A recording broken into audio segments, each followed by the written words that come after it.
Happy Friday, Mountain Movers. This is our last recap video of 2023. It's such an exciting season for me and so many people where they use this week between Christmas and New Year to lay out their game plan, their 2024 goals. And if you're on the New Year's resolutions train, I'm going to ask you to get off that train and get on the goal achieving train. And so several of the daily motivation emails this week that went out had the goal achieving worksheet on it, because I want you to spend some time game planning.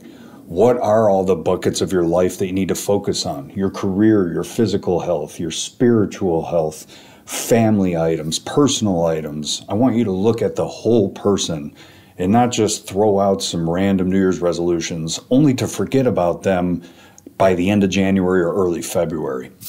So take some time going into 2024, writing down the goals that are in your head. Take some quiet time to write them out. What are some consistency goals? What are some stretch goals? What are some habits potentially? If you're struggling to come up with goals, what are some habits that you need to break? Which ones aren't serving you well? For me, one of my goals for next year is no more snacking after 8 p.m. And I'm so on point with that one where I struggled with it in 2023, where there's a punishment tied to if I do snack past 8 p.m. And so what are some habits that you need to break? What are some habits that you need to start? Maybe it's putting your phone up. Maybe it's something to do with exercise. Maybe it's giving coworkers or family a compliment. There's so many options. So maybe habits need to be goals. And then how are you going to track them? So once you fill out that goal achieving worksheet, what's the next step? Are you going to set up a spreadsheet that tracks things? Are you going to have monthly check-ins?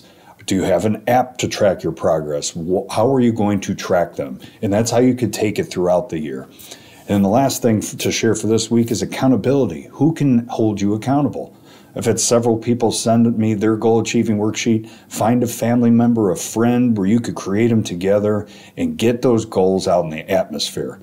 And I promise you, 'tis the season for goal achieving. This won't be the last video about this. We're just getting started. Happy New Year. Close this year strong, and I will see you in 2024.